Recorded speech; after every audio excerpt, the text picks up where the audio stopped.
150 millions de dollars budgétés pour les infrastructures d'eau, d'égouts et d'aqueducs des municipalités du Québec. Alors que selon le rapport de 2025 du Centre d'expertise et de recherche des infrastructures urbaines, il faudrait plus de 20 milliards de dollars pour réparer toutes les infrastructures qui sont en mauvais ou en très mauvais état. C'est sûr que quand on saupoudre comme ça, il n'en reste plus beaucoup pour les plus petites municipalités. Donc, c'est un budget qui est quand même décevant là, pour une ville comme Nicolette. Juste la ville de Trois-Rivières, le montant qui est annoncé, on a des projets pour cette hauteur-là.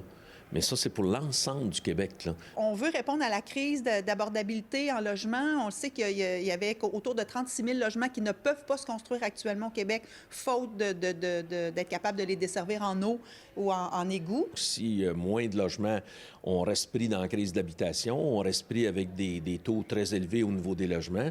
Ça, c'est un des exemples là-dedans. Et si on ne faisait pas de moratoire, bien, concrètement, c'est les gens ils vont avoir des débits d'eau plus faibles, ils vont avoir des refoulements. Une des municipalités qui aura de la difficulté à réparer son réseau d'aqueduc avec ce mince budget, c'est la ville de Shawinigan. Comme d'habitude, on n'a pas grand-chose. Les municipalités, vous savez que 60 des infrastructures publiques sont sur les territoires des villes et on a 4,4 du plan d'infrastructure du Québec comme subvention. Alors, on est loin du compte. À l'image de l'ensemble du Québec, ce sont des infrastructures qui sont vieillissantes, particulièrement nos eaux usées. On a des réseaux unitaires, c'est-à-dire des réseaux qui ne sont pas doublés, c'est-à-dire que le pluvial et les eaux usées sont dans les mêmes tuyaux. Ça crée des débordements. On en a plusieurs à chaque année. Il y a ce qu'on appelle les attestations d'assainissement municipal qui doivent être complétées d'ici 2030. Donc, on parle de travaux là, de plus de 100 millions de dollars qui ont été prévus au programme d'infrastructure, au programme quinquennal d'immobilisation pour les 5 prochaines années. De là que Test Canada est important au niveau de municipalité. Vous savez,